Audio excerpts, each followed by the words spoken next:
Olá, aqui é a professora Patrícia França e hoje eu venho falar com vocês sobre direito constitucional econômico. Bem, e para isso nós vamos no artigo 170 da Constituição da República Federativa do Brasil verificar quais são os dois postulados básicos, ou seja, os fundamentos, os alicerces da nossa ordem econômica constitucional. E lá nós vamos ver dois primados, que é valorização do trabalho humano e a livre iniciativa. Vocês podem verificar da leitura do artigo 1º, inciso 4º da Constituição Federal, que esses dois fundamentos também são fundamentos da República Federativa do Brasil, para mostrar a importância e verificando o aspecto histórico do surgimento do direito constitucional econômico, observa-se o porquê que a valorização do trabalho humano está como pilar. Porque para o surgimento do direito constitucional econômico houve um período de abusos, de desrespeito, de desvalorização do trabalho humano e com a constitucionalização e a intervenção do Estado na ordem econômica e social, ganha o trabalho humano o valor que ele deve ter. Por isso, ele está encabeçando esses postulados, esses fundamentos da ordem econômica, dando dignidade ao trabalho e ao trabalhador. E a livre iniciativa, o que significa essa livre iniciativa? Significa que é a consagração de um modelo capitalista na qual você pode optar, pode escolher qual atividade econômica você quer explorar. Qual profissão você quer seguir? Não é o governo que vai ditar o que você deve ou não fazer, e sim você irá escolher o que você vai desenvolver como exploração dessa atividade econômica. Claro que nós temos as profissões regulamentadas por lei, mas ninguém é impedido de exercê-la desde que preenchidos os requisitos legais. Quer ser advogado? Tem que cursar uma faculdade de direito, tem que obter aprovação no exame da ordem, tem que se inscrever e se habilitar perante a OAB. E aí sim você vai poder ser um advogado. Ah, quer ser um juiz? Pode ser um juiz. Vai ter que fazer um curso de direito, graduar-se em direito, ter 3 anos de experiência na área jurídica e ser aprovado em concurso de provas de títulos, na verdade, para exercer essa função na magistratura. Bem, então tudo nós vamos estar com base essa livre iniciativa, mesmo quando tenha que preencher requisitos legais. Mas a lei não diz, você não pode. Ele diz, pode, desde que preenchido tais requisitos. E há profissões que não são regulamentadas e que você pode exercer livremente, desde que tenha disponibilidade e queira exercer ou ter habilidade suficiente para exercê-la. Então, aí nós estamos, portanto, com os dois fundamentos. Vamos adiante. Bem, princípios da ordem econômica. No parágrafo único do artigo 170 da Constituição Federal, vocês vão ver essa relação, você vai ver essa relação dos princípios. Soberania nacional. Por que soberania nacional? Porque o Estado, ele precisa ter poder para se opor e se relacionar na ordem internacional, até para evitar que ocorram abusos da ordem externa na ordem interna, criando barreiras alfandegárias, por exemplo. Então, o princípio da soberania nacional, ela é, sim, fundamental, pois vai dar poder para que a nação, que a República Federativa do Brasil, possa se impor na ordem incondicional e coibir, obstar qualquer abusos que, porventura, venham a tentar minar, prejudicar, neutralizar ou cancelar a nossa economia, o fluxo da nossa economia e da nossa produção nacional.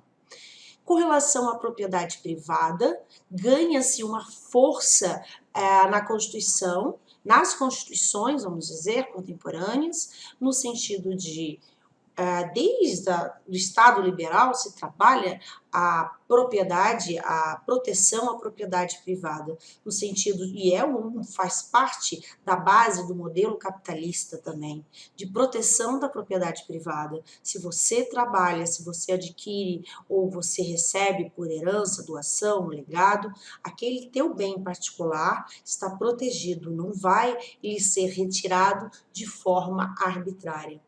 Para fim de flexibilizar e autorizar uma certa intervenção estatal na propriedade privada, um outro princípio da ordem econômica é a da função social da propriedade, no sentido de que ela deve atender à sua função social e não apenas ao interesse individual. E quando que uma propriedade exerce a sua função social?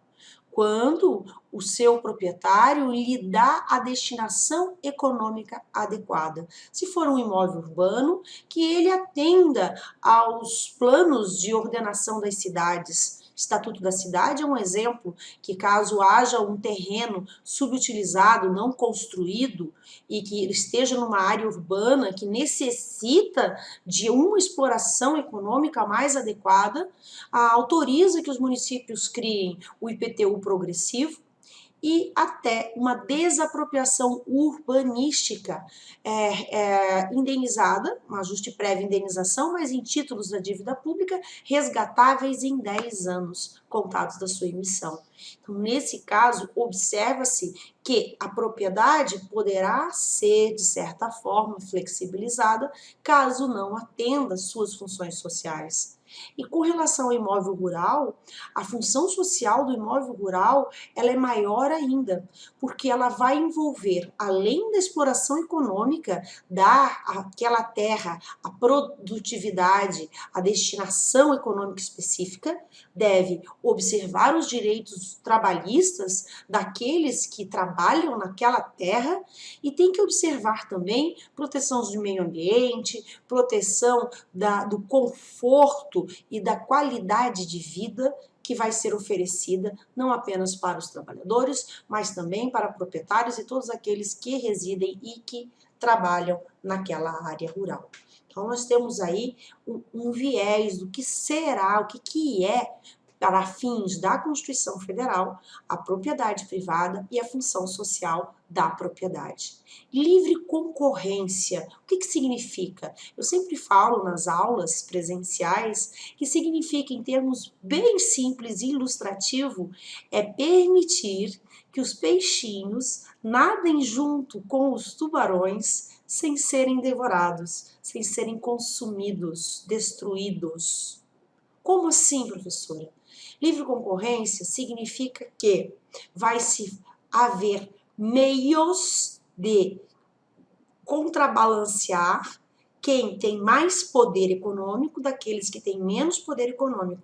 Isso se faz, por exemplo, através da tributação, que vai observar um processo de justiça na distribuição dessa tributação, para cobrar mais de quem pode mais e menos de quem pode menos. E nesse sentido, é só pensar no MEI, no microempreendedor individual e uma grande empresa do ramo alimentício, vamos dizer, aqui na região, um forte atacadista. Ele compra N produtos muito mais acessível porque ele compra em toneladas. Mas agora aquele pequeno produtor, vamos dizer, uma quitanda de frutas da esquina, ele não vai ter condições de concorrer igualmente com o forte atacadista, por exemplo, é só uma questão, porque o poder de barganha dele é menor, porque ele não compra toneladas, ele compra poucos produtos dentro da sua demanda de oferta e procura. Então, nesse caso, o que nós vamos ter? Vamos ter uma tributação menor para essa quitanda da esquina e uma tributação maior para o forte ou qualquer outra empresa do ramo, vamos dizer, que tem uma estrutura empresarial mais forte e que ele tem um poder de barganha maior. E com isso, consegue-se manter os dois no mercado, exercendo, explorando a atividade econômica, sem haver prejuízo para esses pequenos, para que eles possam também, dentro da atividade que resolveram realizar, que possam efetivar concretamente essa ação. Com relação além da livre concorrência, nós temos a questão da defesa do consumidor. O que é essa defesa do consumidor? É algo que veio trazer a Constituição de 88 para evitar abusos. O consumidor, sim, foi colocado, inserido na ordem econômica como alvo da tutela estatal, da proteção estatal, e por ter consciência da sua importância para a circulação das riquezas na ordem econômica. Então, precisamos sim proteger o destinatário final dos produtos e serviços que circulam na ordem econômica. E a defesa do consumidor surge aí, nesse pano de fundo de proteção também à ordem econômica. Defesa do meio ambiente, a questão da sustentabilidade, ou seja, a ordem econômica, ela deve crescer, ela deve se fortalecer, mas não pode esquecer o aspecto de proteção ao meio ambiente, a um desenvolvimento sustentável, para que nas futuras gerações também possam ter direito ao meio ambiente, no caso, íntegro, que possa trazer saúde, bem-estar e satisfação para toda a coletividade. Um outro objetivo, princípio da ordem econômica é a redução das desigualdades sociais. Como assim? Através de políticas públicas econômicas, busca-se reduzir a questão dos desempregos, e isso já pega de gancho o próximo princípio, que é o princípio da busca do pleno emprego. Então, no momento em que se oferece mais recursos, mais meios de trabalho, de campo de trabalho, mais ofertas de trabalho, mais cursos capacitantes, vai poder habilitar, capacitar mais pessoas para ingressarem no mercado de trabalho, exercerem atividades, o que reduz as desigualdades sociais. E no momento em que se dá fomento para a abertura de novos nichos de trabalho no mercado, de instalação de empresas, de exploração econômica de atividades, se vai aumentar também o número de empregos, com isso aumenta oferta e procura, há uma aceleração na circulação de riquezas e, com isso, reduz desigualdades sociais e fomenta a abertura de novas frentes de trabalho. Então, eles estão juntinhos, eles trabalham juntos esses dois princípios. E, por fim, tratamento favorecido às empresas de pequeno porte, que ela está relacionada, sim, a esses dois outros princípios, da redução das desigualdades sociais, da busca do pleno emprego, e eu vou além, também ligado ao princípio da livre concorrência, para possibilitar que esses pequenos consigam se manter numa ordem econômica competitiva que é adotada pelo modelo capitalista. Então, no momento em que favorece os pequenos, as empresas de pequeno porte, os microempreendedores individuais, faz com que eles permaneçam no mercado, dão o valor que eles precisam ter para estarem inseridos nesse contexto da ordem econômica e social. Tudo bem? Então, podem ver como os princípios eles estão em sintonia uns com os outros, a fim de formar uma ordem econômica equilibrada, harmônica, em que possa haver a chamada justiça social. Vamos adiante. Próxima questão: como que o Estado pode intervir na ordem econômica? Bem, a regra é que seja uma intervenção indireta. Como assim? Apenas como Estado regulador do sistema econômico, que é o que trata o artigo 174 da Constituição Federal. Então, como agente normativo e fiscalizador da ordem econômica, cabe ao Estado a capacidade de regulamentar a ordem econômica, fiscalizar, penalizar e fomentar a atividade econômica. Mas em situações excepcionais, será possível que o Estado ele intervenha diretamente na ordem econômica.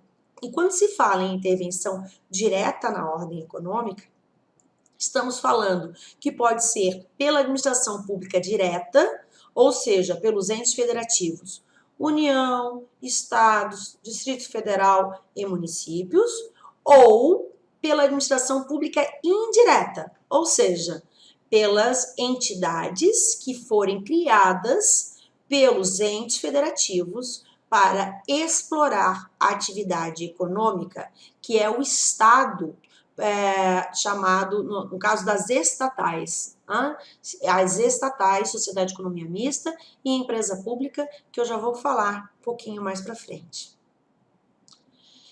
Primeiro, vamos ver o Estado regulador, ou seja, a forma de intervenção indireta do Estado na ordem econômica. Artigo 174. Como agente normativo e regulador da atividade econômica, o Estado exercerá, na forma da lei, as funções de fiscalização, incentivo e planejamento, sendo o quê? O planejamento determinante, ou seja, obrigatório para o setor público, e indicativo, ou seja, facultativo, no caso sugestivo, para o setor privado. Então, aí nós temos planejamento. Significa o quê? Criar políticas, criar planos de governo, de ação, a fim de poder fomentar a ordem econômica e social, reduzir desigualdades sociais, proteger a livre concorrência, a livre iniciativa, a valorização do trabalho humano. Então, toda aquela base fundamental e principiológica vão ser avaliadas e trabalhadas, executadas através de planejamentos. A regulação é a criação de normas, não só a regulamentação, mas criar todo um sistema de proteção, de determinação com relação ao ordenamento, ao regramento e a forma como vai ser desenvolvida políticas de fomento, de planejamento, fiscalização, repressão, também entram nesses aspectos do Estado regulador. O que é o fomento? O fomento é o incentivo, é o estímulo. O governo, ele fomenta algumas atividades, por exemplo, através de isenção tributárias ou linha de créditos diferenciados. Então, dependendo do contexto, por exemplo, houve uma desaceleração, opa, não está saindo, do mercado automobilístico. Então, vamos fazer uma isenção de IPI durante alguns meses, a fim de possibilitar um reaquecimento desse mercado. E assim se evita, por exemplo, demissões, processos que possam causar uma desestabilização da ordem econômica. E a fiscalização, ela é fundamental no sentido de evitar que sejam cometidos abusos e, caso sejam cometidos abusos à ordem econômica, que possam ser adequadamente reprimidos. Bem, então, quais serão as formas de fiscalização que nós encontramos no contexto da Constituição de 88? Podemos dizer que a primeira Constituição que veio a tratar da intervenção estatal na ordem econômica foi a Constituição de 1934. E já a Constituição de 88, ela trata no parágrafo 4º do artigo 173 que a lei reprimirá o abuso do poder econômico em todas as suas formas. Em que sentido, então? Abuso do poder econômico que venha ferir a livre concorrência, prejudicar o direito do consumidor, criar políticas anticoncorrenciais e todas essas questões que visam o domínio do mercado e a eliminação da concorrência. Entram aqui nas formas de abuso do poder econômico. E em razão disso, em 2011, foi editada a Lei 12.529, que dispõe sobre o Sistema Brasileiro de Defesa da Concorrência, conhecido como SBDC, que revogou diversas disposições da Lei Antitruste, a 8.884 de 94. Mas ele veio substituindo esses artigos, ele não prejudica, mas ele amplia a abrangência do que era antigamente tratado pela Lei Antitruste. E com isso integram a esse sistema brasileiro da defesa da concorrência o CAD, que é o Conselho Administrativo de Defesa Econômica, é ele que vai fiscalizar e vai reprimir abusos à ordem econômica, inclusive questões de fusão de empresas, evitando situações de abuso. E o SEAI, que é a Secretaria de Acompanhamento Econômico do Ministério da Fazenda, que se faz presente nessa autarquia e nesse sistema brasileiro de proteção à defesa da concorrência. E, nesse caso, ele também faz parte dessa estrutura de fiscalização e de regulamentação. Para tanto, a União, ela utiliza também as agências reguladoras. O que seriam essas agências reguladoras? São entidades criadas pelo Estado, pela União, no caso, para exercer uma regulação, uma fiscalização e uma repressão de diversos setores da economia. Um exemplo disso é das áreas onde ocorreu a privatização, telecomunicações, águas, nós temos a Agência Nacional de Águas, de telecomunicações nós temos a Anatel, temos outras como a Anvisa, Ancine e assim vai. Então são agências reguladoras e elas exercem esse papel também em nome do Estado regulador. Vamos adiante. Meios repressivos aos abusos à ordem econômica. Nós temos 3, podemos mencionar: controle de abastecimento, tabelamento de preços e repressão ao abuso do poder econômico. Bem, controle de abastecimento é quando há escassez de determinado produto. Então, o que se faz? Se vai controlar a quantidade de produto ou serviço que é adquirido pelos usuários, a fim de que possa haver produtos para mais pessoas e por mais tempo. Às vezes o racionamento de água, quando dá uma enchente, alguma situação, ou algum produto que está escasso no mercado, que tem uma cota mínima, uma máxima no caso, individual para ser comprada, isso sempre em prol de um interesse maior, que é o interesse da coletividade. O tabelamento de preços, ele é usado para evitar, no caso, abusos por parte do intermediário. Então, nós temos o produtor e temos o destinatário final, e entre eles nós temos o intermediário. Então, o tabelamento de preços, ele visa fixar um preço mínimo para compra pelo produtor. Ou seja, o intermediário compra do produtor por um preço mínimo, não pode ir abaixo. Por exemplo, R$100 está o lote. Esse é o preço mínimo.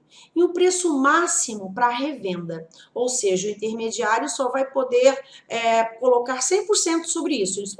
Ele pode vender esse tal produto por até R$200. Então, ele vai ficar ali nesse processo com um lucro bruto de uma receita bruta de R$100, por exemplo. Então, o tabelamento de preços visa fixar um valor mínimo e depois um valor mínimo para a compra junto ao produtor e um valor máximo para a venda junto ao destinatário final.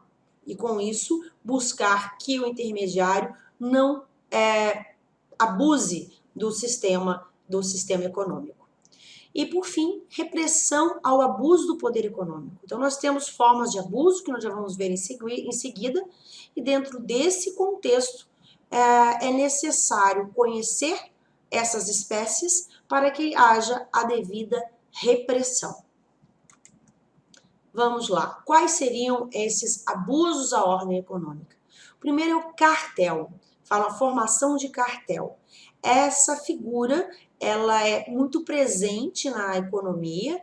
Por quê? Porque é algo que fica na informalidade.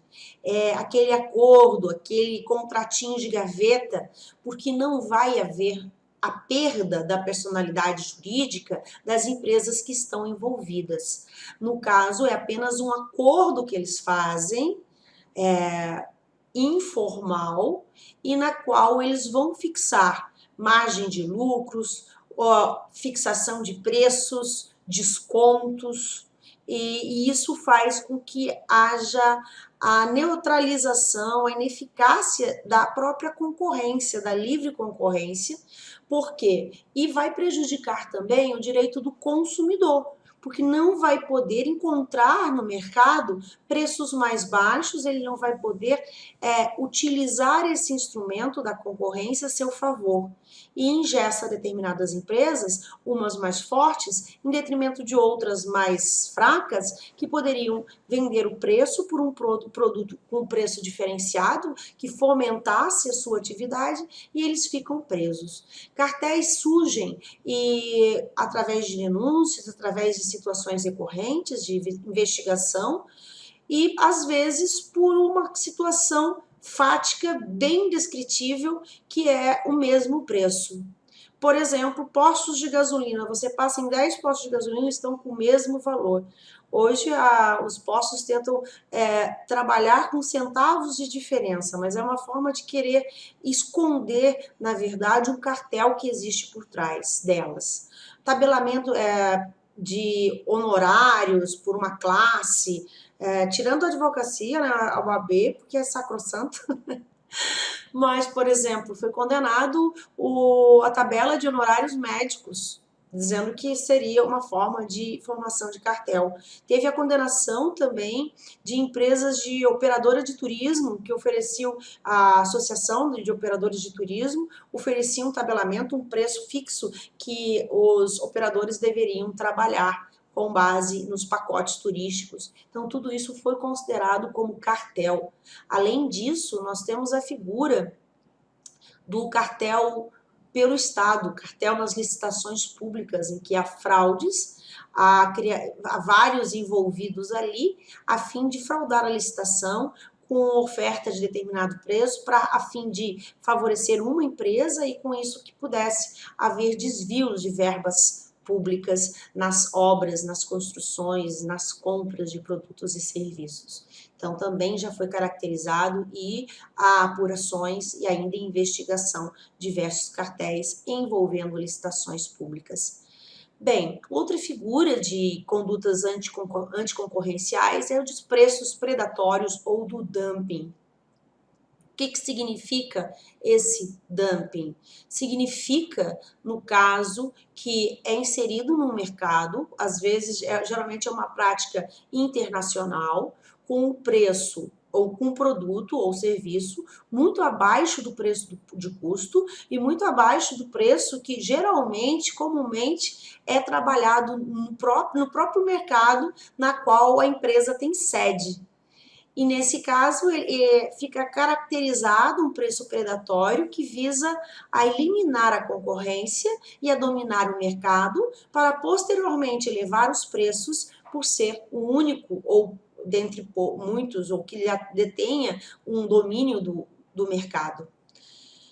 Outra conduta anticoncorrencial é o truste. O truste, na verdade, ele significa uma fusão de empresas. Ele traz a criação de uma outra empresa forte, em que as pequenas empresas que são criadas, eles são destituídas da sua personalidade jurídica, a fim de criar uma empresa forte para dominar o mercado e para minar a livre concorrência. Às vezes, essa empresa forte também vai comprando as pequenas para ganhar e dominar o mercado. Então, isso também pode caracterizar o truste. O truste já sofre uma fiscalização mais eficaz, porque os atos de registro têm que passar pela prévia avaliação do CAD, do Conselho Administrativo de Defesa Econômica. E o CAD já pode ali negar algumas aquisições, algumas fusões, que ele entenda que possam caracterizar prejuízo para a livre concorrência e para a ordem econômica como um todo. Vamos lá, o próximo. E as formas de exploração econômica direta pelo Estado? Bem, nós temos duas situações em que vai haver a exploração direta pelo Estado. A Constituição prevê que, no caso de relevante interesse público ou para os imperativos da segurança nacional, excepcionalmente o Estado poderá intervir diretamente na ordem econômica. Bem, exemplos disso são os casos previstos expressamente na Constituição, relacionados à exploração pelo ente estatal. Exemplo que podemos trabalhar, artigo 177 da Constituição da República Federativa do Brasil, que fala do monopólio estatal na exploração de atividades relacionadas com petróleo e gás natural. E, além disso, nós temos as formas de intervenção por meio de instituição de empresas públicas e sociedade de economia mista. Isso é o ente federativo, União, Estados, Distrito Federal, municípios, que eles podem criar pessoas jurídicas que formam uma parte da chamada administração pública indireta, como forma de empresas públicas e sociedades de economia mista. Empresa pública, 100% do capital social vai pertencer ao ente público que a criou. E a sociedade de economia mista, a maioria do capital social votante pertence ao ente público que o criou, e os demais poderão vir a ser vendidos em bolsa de ações. Nesse caso, exemplo de empresa pública, nós podemos trazer aqui os Correios, a Caixa Econômica Federal, o BNDES, que são exemplos de entidades que formam essas empresas públicas, essas estatais. Em sociedade de economia mista, nós podemos dar o exemplo da Petrobras, do Banco do Brasil, como essas sociedades de economia mista. Então, é possível, sim, a exploração dessa atividade econômica diretamente pelo Estado, através de empresas por ele criadas, através de sociedade de economia mista por eles criadas. Geralmente, eles usam as empresas estatais para prestar um serviço público e a sociedade de economia mista para explorar uma atividade econômica propriamente dita. Bem, então, monopólio estatal é a supressão de uma atividade de regime da iniciativa privada imposta pelo Estado, ou seja, pela Constituição Federal, em benefício de um interesse coletivo. Aqui, nesse caso, a União explora diretamente, de forma monopolizada, a atividade, conforme nós vemos da leitura do artigo 177 da Constituição Federal. Bem, e quais são as espécies de monopólios estatais?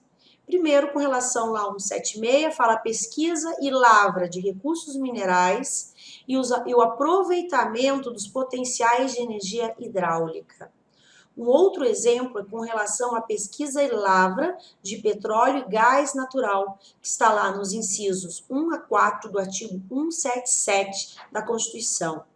E a pesquisa, lavra, enriquecimento, reprocessamento, industrialização e comércio de minérios e minerais nucleares e seus derivados, com exceção dos radioisótopos que podem ser comercializados. Então, isso está lá no artigo 21, inciso 23 e artigo 177, inciso 5 da Constituição Federal.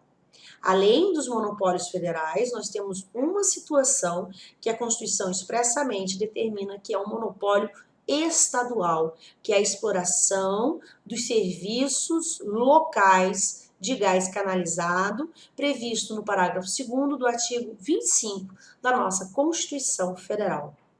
Bem, com isso nós temos uma visão ampla do que é o direito constitucional econômico, como que funciona e qual é o papel do Estado nesse contexto.